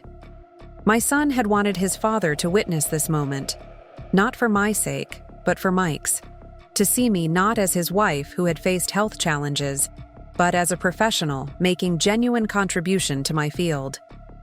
The remainder of the conference day passed in a blur of panels, networking conversations, and impromptu meetings with educators interested in implementing aspects of our approach. By the time we prepared for dinner with the grant committee, I was riding the particular exhaustion that comes from meaningful engagement rather than performative effort. Tired but fulfilled, my body protesting but my mind humming with new connections and possibilities. "You were amazing," Mike said as we dressed for dinner in our hotel room. "The way you handled those questions from the Berkeley researchers, I was impressed." "You weren't supposed to be there," I reminded him, though without genuine reproach. "Ethan tracked the conference schedule on his phone and realized your presentation was starting. He basically ordered me to go back and watch." Mike straightened his tie in the mirror. He said, and I quote, "Dad needs to see Mom being a boss." I laughed, both at our son's phrasing and at the earnestness behind it. "And did you see me being a boss?" Mike turned from the mirror, his expression suddenly serious. "I saw my brilliant wife commanding a room full of academics with the confidence of someone who knows exactly what she's talking about. I saw educators from prestigious universities taking notes on her methodology. I saw her handling complex questions with clarity and precision." He crossed the room to take my hands in his. "So, yes, I definitely saw you being a boss." The validation. Not from strangers or committees, but from the person who had witnessed both my collapse and my reconstruction, filled a space in my heart I hadn't realized was still empty. Ethan emerged from the connecting room in his best clothes, hair carefully combed, an air of importance surrounding him like an invisible cloak. "Is it time for the stakeholder dinner?" he asked, the anticipation evident in his voice. "Almost," I assured him. "And yes, you can order whatever you want from the menu." "Even the chocolate lava cake?" "Even that," Mike confirmed. "Stakeholders get dessert privileges." The dinner with the grant committee, 5 education professionals, who had selected our program from hundreds of applicants, marked the official conclusion of our Chicago trip. As we discussed implementation timelines and expansion strategies over gourmet meals in a private dining room overlooking the city lights, I found myself observing the scene with a sense of peaceful wonder. 2 years ago, I had been a classroom, teacher struggling to maintain basic functioning through escalating pain and fatigue. A year ago, I had been building a fledgling online program from my home office, uncertain if it would ever extend beyond a handful of local students. 6 months ago, I had been the family disappointment at holiday gatherings, silently absorbing dismissive comments about my health and capabilities. Now I sat at a table of education professionals discussing how my methodology could be scaled to serve rural communities across 3 states. My son listened with genuine interest to conversations about adaptive technology and assessment metrics. My husband engaged thoughtfully with committee members about implementation strategies and outcome measurements. And somewhere in Connecticut, my mother-in-law had texted support for a professional accomplishment she would have dismissed as fantasy just months earlier. The transformation wasn't magical or complete. My body still ached from the day's activities. I would pay for this exertion with increased pain tomorrow. Some committee members still spoke more directly to Mike about financial projections, unconsciously deferring to the male presence at the table. Sarah's text message didn't erase years of judgment and misunderstanding, but something had shifted fundamentally in how I navigated these realities. I no longer felt compelled to prove my legitimacy to skeptics. I no longer measured my worth against others' perception. I no longer apologized for limitations while simultaneously downplaying their impact. I existed fully, complexly, honestly, a professional with valuable expertise to share, a person managing health challenges without being defined by them, a woman building something meaningful from an unexpected life trajectory. As the dinner concluded and we prepared to return to our hotel, the grant committee chair, a distinguished woman with decades in educational administration, pulled me aside for a private word. "We don't often see programs developed outside traditional academic channels making the impact yours has," she said frankly. "What you've built, particularly under challenging personal circumstances, is quite remarkable." The acknowledgement of both professional accomplishment and personal challenge, neither magnified nor minimized, simply acknowledged as coexisting realities, felt like the most genuine recognition I had received. "Thank you," I said simply. "The work itself has been healing in many ways." She nodded, understanding without requiring elaboration. "We'll be watching your continued growth with great interest. The committee believes your approach has applications well beyond your current scope." As we walked back to our hotel through the cool Chicago evening, Ethan between us chattering excitedly about the day's events, Mike's hand found mine again. "Proud of you," he said quietly, the simple phrase holding layers of meaning after our complex history. "It feels good," I admitted. "Not just the professional recognition, but being seen accurately, neither defined by illness nor expected to pretend it doesn't exist." "That's all you ever wanted," he observed, "just to be seen clearly." "I think it's what everyone wants," I replied, "to be witnessed in their full complexity rather than reduced to a single narrative."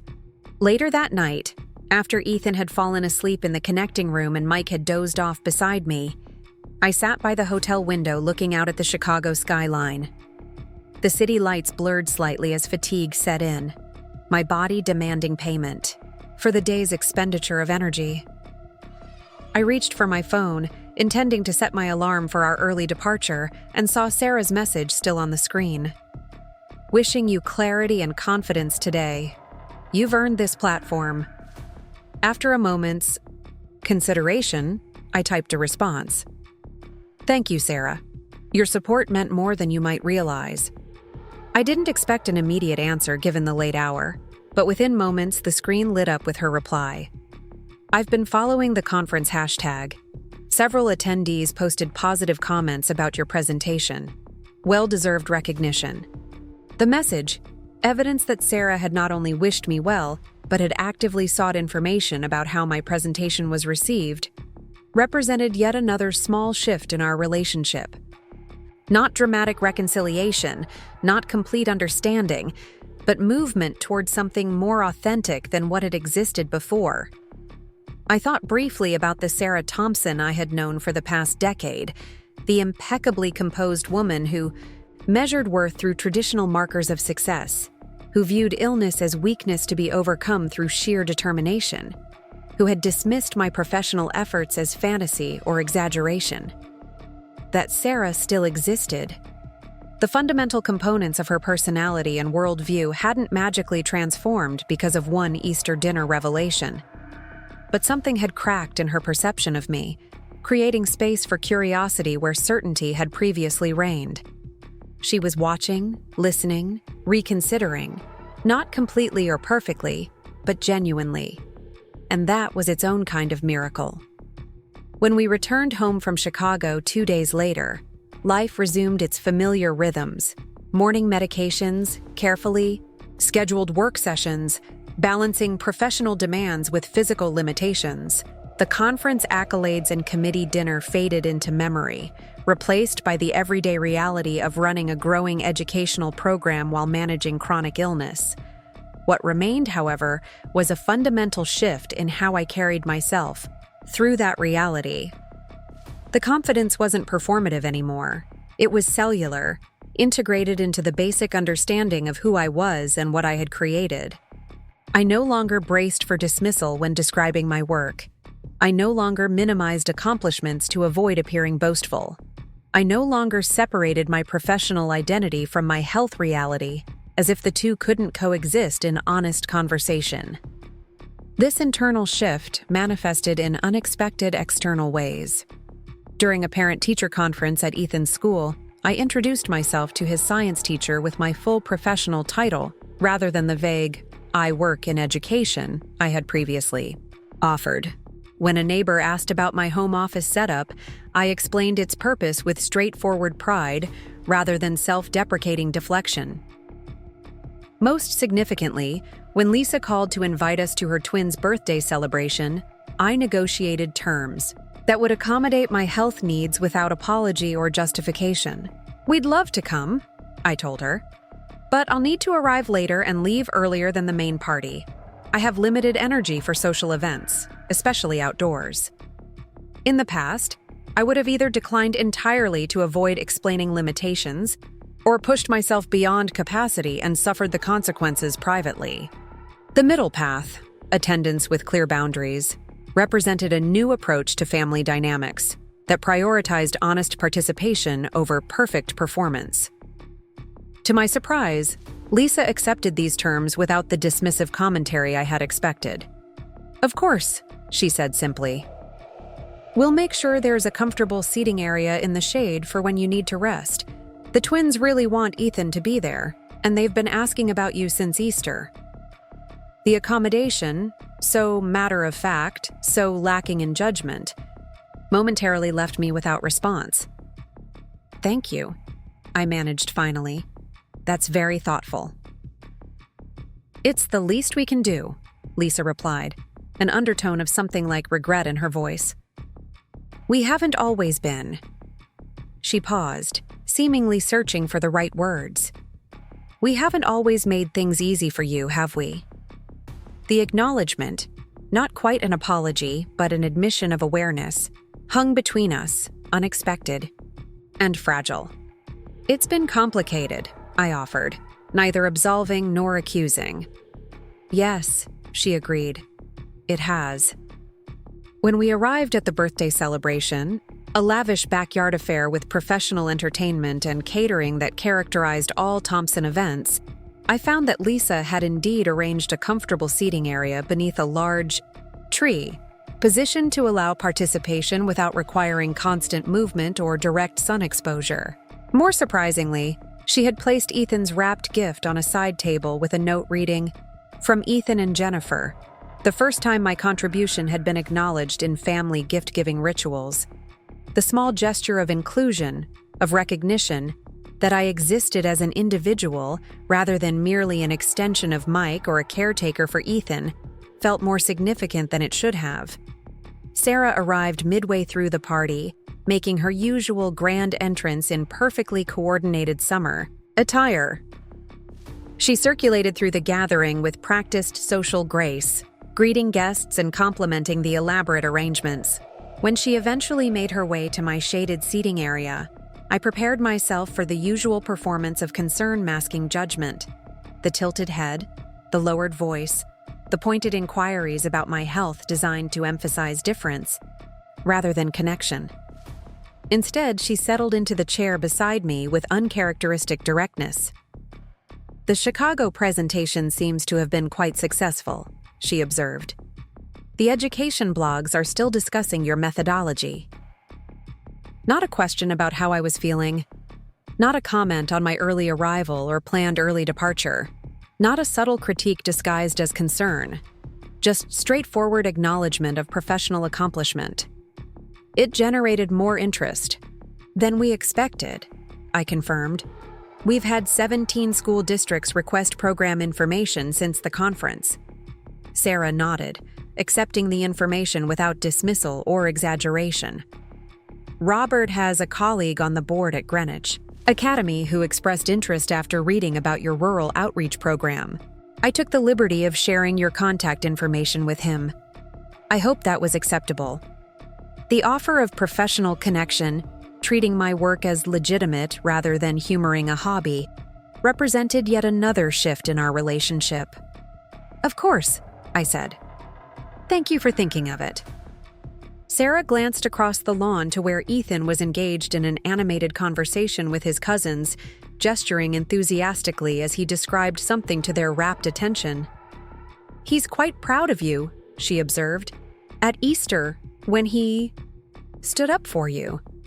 I've never seen that kind of conviction in someone so young." "He's always seen me clearly," I said simply, "even when others didn't." Sarah's gaze remained on Ethan, but something in her expression shifted. A subtle softening around the eyes, a slight relaxation of her perpetually perfect posture. "Children often do," she said quietly, "see things adults miss." The admission that she had missed something, that her perception had been incomplete, hung between us, neither demanded nor denied. "Would you be willing," she continued after a moment, her voice carefully modulated to casual inquiry, "to speak at the Women's Leadership Luncheon next month? The theme is Reinvention After Setback. Your professional journey would be relevant to the audience." I studied her profile. This woman who had dismissed my career change as fantasy, now inviting me to share it with her social circle. Not complete acceptance, not perfect understanding, but genuine recognition of value where she had previously seen only limitation. "I would consider it," I said carefully, "depending on the specific expectations and my health that day."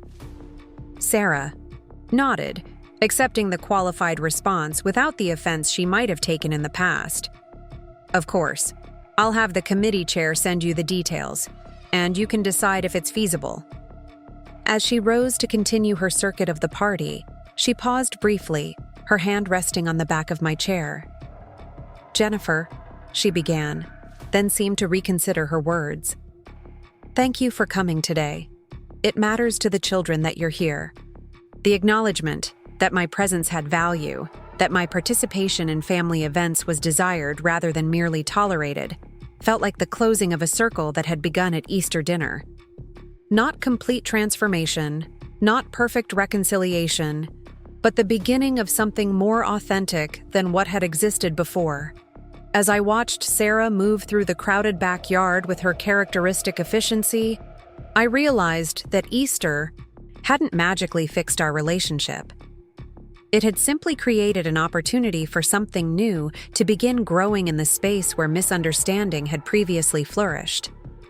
The work of nurturing that growth, of building genuine connection, where dismissal had once reigned, would require continued effort from both of us. But for the first time, that effort felt possible. Not because Sarah had suddenly become a different person, but because we had both allowed our perceptions of each other to be disrupted, creating space for curiosity where certainty had previously closed all doors. When Mike joined me beneath the tree, balancing 2 plates of birthday cake, he nodded toward his mother across the lawn. "She mentioned you might speak at her women's luncheon next month." "She asked," I confirmed. "I haven't decided yet." "That's unexpected," he observed, handing me a plate of cake. "In a good way, I think?" I considered the question, weighing the complex evolution of my relationship with Sarah against the simple framework of good or bad. "It's authentic," I said, finally. "Not perfect, not complete, but real. She's seeing me more accurately than before. Not entirely, not always, but more than she used to." "And that's enough?" Mike asked, genuine curiosity in his voice. I watched Ethan across the lawn, his animated gestures as he described something to his cousins, his easy confidence in a family gathering that had once been fraught territory for both of us. I thought about the Chicago presentation, the grant committee dinner, the 17 school districts requesting our program information. I considered the comfortable chair beneath the tree, the acknowledgement of my gift contribution, the professional connection offered without condescension. "It's a beginning," I said simply, "and beginnings are always enough." The invitation to speak at Sarah's Women's Leadership Luncheon sat on my desk for 3 days, the cream-colored cardstock with embossed gold lettering seeming out of place among my work materials. Reinvention after setback. A journey of professional transformation. The proposed title felt simultaneously accurate and incomplete, acknowledging the professional pivot my illness had necessitated while sidestepping its ongoing reality. I traced my fingers over the elegant script, considering what it would mean to stand before Sarah's social circle. Women who had only ever seen me through her dismissive descriptions, who knew me as Mike's chronically ill wife rather than a professional in my own right. The opportunity to redefine myself in their eyes was tempting, but it came with complications that extended beyond the physical demands of public speaking. What version of my story would they want to hear? The triumphant narrative of overcoming, where illness appeared as a temporary obstacle heroically conquered. The sanitized version where professional reinvention happened through sheer determination, with health challenges minimized to footnotes. Or the messy, complex reality that I had built something meaningful, not despite chronic illness but alongside it. That some days still began with pain that made typing impossible. That success existed in tandem with limitation rather than replacing it. The phone rang, interrupting my contemplation. Amy's name flashed on the caller ID. "The Florida team just sent their 6-month data," she said when I answered, excitement evident in her voice. "Jennifer, the reading comprehension scores are incredible. 15-point average increase across the cohort." I set aside the invitation to focus on the more immediate reality of our work. The metrics that measured our program's impact, the numbers that translated educational theory into tangible student progress. "Send me the full report," I said, already opening my laptop. "Are the gains consistent across demographics?" "Even better in the rural counties," Amy confirmed. "Exactly where traditional interventions have historically fallen short." For the next hour, we dissected the Florida data, identifying patterns and outliers, discussing adjustments to further strengthen outcomes. This was the substance beneath the professional accolades, the meticulous tracking of student progress, the continuous refinement of methodologies, the practical work that happened far from conference podiums and leadership luncheons. As I concluded the call with Amy, my gaze fell again on Sarah's invitation. Perhaps this was the narrative her audience needed to hear, not just personal triumph over adversity, but the tangible impact that emerged from necessary reinvention. Not just my journey, but the ripple effects extending to students who had previously been overlooked by traditional educational approaches. I reached for my phone and dialed Sarah's number before I could reconsider. "Jennifer," she answered on the third ring, her crisp tone suggesting I had interrupted something. "Is everything all right?" The assumption that I would only call with problems rather than information, a remnant of our previous dynamic that likely wasn't even conscious on her part, nearly made me reconsider the entire conversation. "Everything's fine," I assured her. "I'm calling about the leadership luncheon invitation." "Ah," she said, her tone shifting to the efficient cordiality she reserved for social planning. "Have you had a chance to consider it?" "I'd like to accept," I said, "but with one condition." A brief silence followed. Sarah Thompson was unaccustomed to conditions being placed on invitations she extended. "What sort of condition?" she asked finally, wariness evident in her carefully measured words. "I'd like to focus the presentation on the program's impact rather than my personal story," I explained. 15 students in rural Florida just showed significant reading gains after 6 months in our program. That's the meaningful outcome of professional reinvention, not just how I personally navigated health challenges. The silence extended, longer this time, and I wondered if I had overstepped, if Sarah's nascent attempt at recognition had fragile boundaries I had inadvertently crossed. "I see," she said finally. The committee had envisioned something more personal. The audience typically responds well to individual journey narratives. I'm not comfortable presenting my health as a neatly resolved obstacle, I said frankly. That would be dishonest. It's an ongoing reality I manage while doing meaningful work. I'd rather focus on that work and its impact.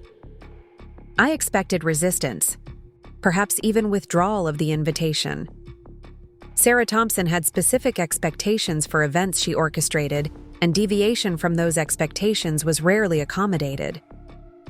"Would you be willing," she asked after another lengthy pause, "to include at least some personal context, perhaps as a framework for presenting the program outcomes? The audience does need to understand the circumstances that necessitated your professional pivot." The request, not a demand for compliance but a negotiation of terms, represented yet another small evolution in our relationship. She was making space for my boundaries while still advocating for her audience's needs. "I can provide appropriate context," I agreed, "as long as the primary focus remains on the educational impact rather than personal triumph." "That seems reasonable," Sarah conceded. "I'll inform the committee of the adjusted focus." As I hung up, I realized that this conversation represented something significant. Not just Sarah acknowledging my professional legitimacy, but me asserting boundaries around how my story would be told. Not just being invited to the table, but having a voice in shaping the narrative once there. Mike found me still at my desk that evening, reviewing the Florida data with a notepad full of observations beside my laptop. "Good day?" he asked, settling into the chair across from me. "Productive," I confirmed, looking up from the screen. "The Florida metrics are even stronger than we projected, and I accepted your mother's speaking invitation." His eyebrows rose slightly. "You did? That's unexpected." "With conditions," I clarified.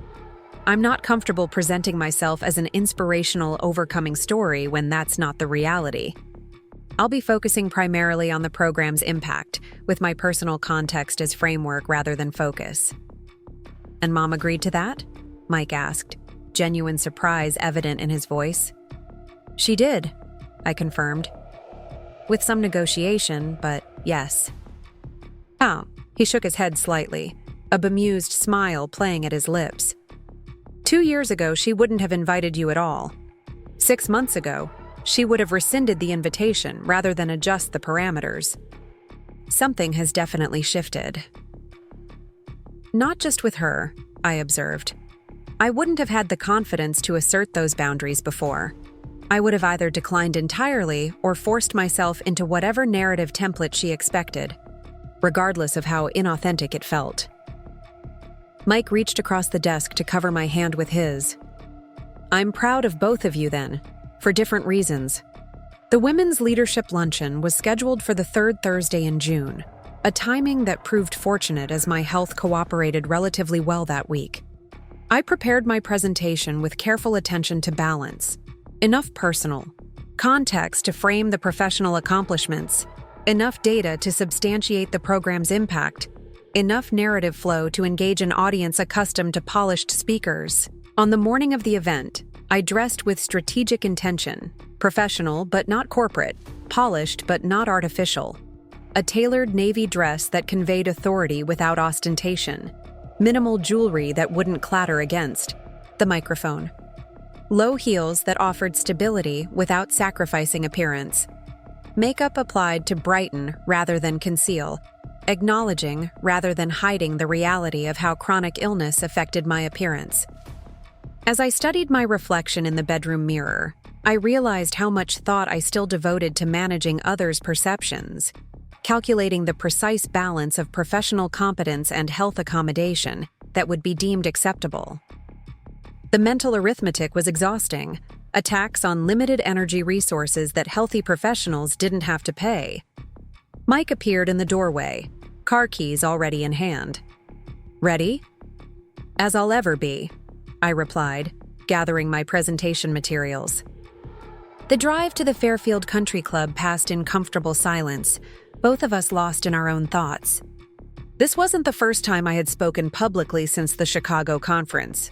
But it represented something more personally significant, presenting my professional self to the social circle that had previously known me only through Sarah's limited narrative. "Will you stay for the presentation?" I asked as we approached the imposing colonial structure. Mike hesitated, understanding the complexity beneath the simple question. His presence would offer support, but might also subtly reinforce the identity of Mike's wife, rather than allowing me to stand fully as a professional in my own right. "What would be most helpful for you?" he asked, demonstrating the thoughtfulness that had characterized our relationship since Easter. "I think I need to do this one solo," I admitted. He nodded, accepting without offense. "I'll drop you at the entrance and pick you up when you text. Unless you change your mind and want me to stay, just say the word." This willingness to follow my lead rather than assume what I needed, to offer support without imposing it, felt like its own kind of love. The country club lobby bustled with well-dressed women arriving for the luncheon, air kisses exchanged, alongside murmured compliments about outfits and updates on vacations homes. The social choreography was intricate and specific, a dance I recognized from previous Thompson family events but had never fully participated in. Sarah materialized from the crowd with characteristic efficiency, perfectly coiffed in a powder blue suit that likely cost more than my monthly mortgage payment. "Jennifer," she greeted me, offering the brief cheek touch that constituted physical affection in her world. "You look well. The audiovisual team is ready for your presentation. Materials. We have you scheduled after the salad course." No mention of health concerns, no inquiries about medications or rest requirements, no subtle reminders to pace myself. Just practical information conveyed with professional courtesy. The shift, treating me as a colleague rather than a patient, was both notable and welcome. "Thank you," I said, handing her a USB drive with my presentation. "I'm ready whenever you are." The luncheon unfolded with the precise timing and attention to detail that characterized all events Sarah orchestrated. Watermelon and feta salads arranged in perfect stacks, white wine poured at exactly the correct temperature, centerpieces featuring seasonal blooms at carefully calibrated heights that facilitated conversation without obstruction. I was seated at Sarah's table near the small podium, surrounded by women I recognized from previous family gatherings but had rarely spoken to directly. The board chair of the Children's Museum, the director of the Community Foundation, the wife of the hospital system CEO, women of influence and connection in the carefully curated social world Sarah navigated with such precision. "Jennifer is our speaker today," Sarah informed the table as the salad course was served. "She's developed an innovative online education program for students with learning differences." The simple introduction, acknowledging my professional identity, without qualification or diminishment, felt like a small miracle in context. "How fascinating," the museum board chair commented, turning toward me with practiced interest. "What led you to that particular focus?" In the past, such questions had filled me with ambivalence, the desire to share my work competing with the fear of dismissal or misunderstanding. But something had shifted in my own relationship to my story. It was no longer a fragile construct requiring protection from skepticism. It was simply the factual foundation beneath meaningful work. I was a high school English teacher for 11 years, I explained. When I developed fibromyalgia, the traditional classroom became physically unsustainable. I had to reimagine how I could continue contributing to education within my new limitations. The online format evolved from that necessity, and we discovered it actually served certain student populations better than traditional approaches. The frank acknowledgement of chronic illness, not as inspiration porn, but as practical catalyst for professional evolution, hung briefly in the air. I watched the subtle reactions around the table, the momentary recalibration as these women who had likely heard whispered versions of my mysterious condition encountered the reality stated plainly. "That's quite remarkable," the foundation," Director said after a brief pause. "Necessity is the mother of innovation indeed." "What sort of student outcomes are you seeing?" asked the hospital CEO's wife, a former pediatrician herself. The conversation that followed was substantive and engaged, genuine interest in methodological approaches, measurement metrics, scalability challenges. These women, I realized, were not merely social ornaments as I had unconsciously categorized them. They were professionals and community leaders with genuine intellectual curiosity when presented with meaningful information. As the salad plates were cleared and Sarah rose to introduce me formally to the broader gathering, I felt a shift in my perception, not just of how these women might see me, but of how I had been seeing them. We had all been reduced by assumptions, flattened into caricatures rather than recognized in our complexity. The irony wasn't lost on me as I took my place at the podium, adjusted the microphone, and looked out at the sea of attentive faces. This presentation wasn't just about correcting external narratives. It was about examining my own preconceptions as well. "Good afternoon," I began. "My name is Jennifer Thompson, and until 2 years ago, I was a high school English teacher with a pretty straightforward professional trajectory. Then came a diagnosis that made traditional teaching physically impossible, forcing me to reimagine what educational contribution could look like within new limitations. For the next 20 minutes, I shared the journey of building an online education program for students with learning differences, not as a triumphant overcoming narrative, but as a practical adaptation that had yielded unexpected benefits. I showed data from the Florida cohort, explained our adaptive methodology, outlined the specific approaches that had produced the most significant outcomes. Throughout, I neither dramatized nor minimized the health realities that had catalyzed this professional pivot. I acknowledged pain and fatigue as ongoing management challenges rather than obstacles heroically conquered. I presented myself not as an inspiration, but as a professional who had found ways to contribute meaningfully within unavoidable constraints. When the presentation concluded, the applause was gratifying, but secondary to what happened next. Hands raised with substantive questions about implementation strategies, evaluation metrics, and scalability considerations. Not curiosity about my personal journey, but engagement with the work itself. Not sympathy for limitations overcome, but professional interest in educational outcomes. As the event concluded and women began gathering their designer handbags for departure, Sarah approached the podium where I was disconnecting my laptop. "That was very well received," she observed. "Several board members have already expressed interest in learning more about potential program implementations for their organizations." The feedback, focused on professional impact rather than personal narrative, acknowledged exactly what I had hoped to convey. "Thank you for the opportunity," I said simply. Sarah hesitated, smoothing her already perfect jacket with a gesture that betrayed uncharacteristic uncertainty. "I've been thinking," she began, then paused to reconsider her words. "Robert and I are hosting a dinner next weekend for several Education Foundation directors. Your perspective might be valuable to the conversation, if you feel up to it." The invitation to a professional networking event rather than a family obligation represented yet another evolution in how Sarah positioned me in her world. Not just Mike's wife with health issues, but a professional with relevant expertise to contribute. "I would enjoy that," I said, accepting both the invitation and the subtle shift it represented.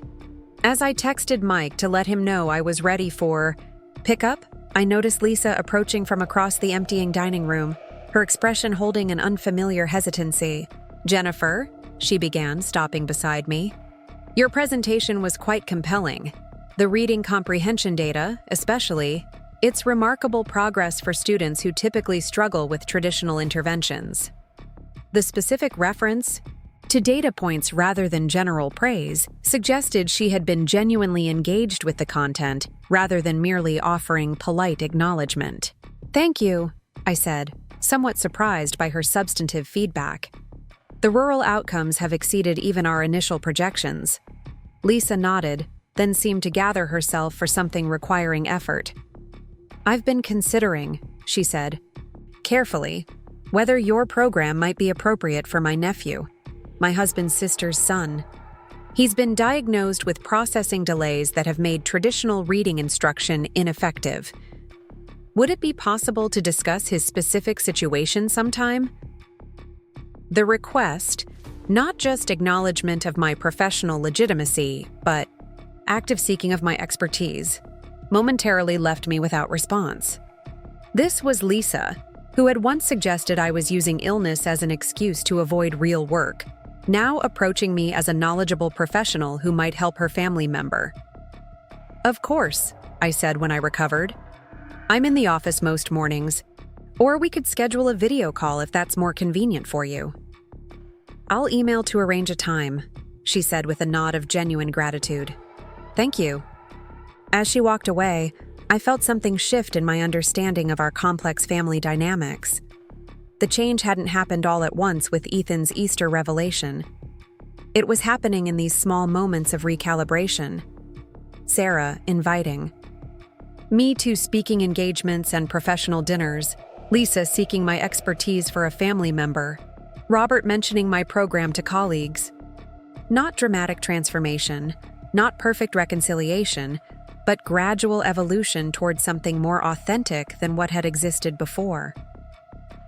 Mike was waiting in the parking lot when I emerged from the country club, leaning against his car with the patient posture of someone accustomed to Thompson event timelines. How did it go?